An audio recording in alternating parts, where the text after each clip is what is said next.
Sakusele izinyanga eziyisithupha ngaphambi kwengqungquthela ye-ANC yokukhetha ubuholi yama-55.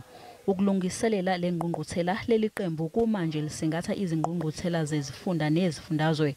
Kuze kube manje zine kuphela izifundazwe esezikwazile ukusingatha ingqungquthela zazo.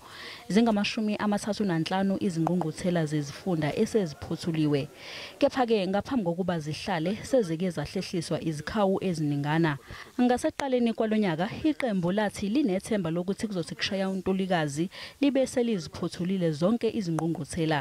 eGauteng uPanyaza Lesufi kanye noLibohang Mayile yibona-ke ababhekwe ngabomvu ekutheni bengamele izikhundla eziphezulu ku-ANC kulesi sifundazwe.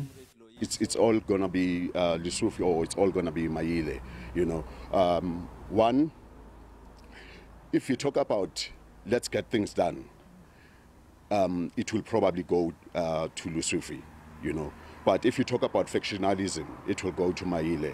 Leli qembu selizame kaningi ukuzakha kabusha kodwa-ke kubonakala kulikhonisa nje. Kulamasonto ambalwa edlule kubonakala ezihamba kahle izingqungquthela ebezisingethwe kwezinye izifundazwe. Izifunda iGoli kanye neTshwane ziphothule ezazo ingqungquthela ngempela sonto. Eyaso Kurhuleni yayingesonto ledlule kepha-ke ibingakakhishwa imiphumela yayo ngenxa yokungaboni ngaso linye okukhona.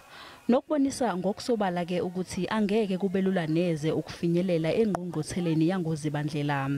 The ANC will need to speed up this matter of the quarantine votes and see if whether is it votes that make an impact, and if they make an impact, so how are they going to address that? If votes that do not make an impact to the outcomes that have already been announced, then they should declare it and say it was a fair, free and fair conference.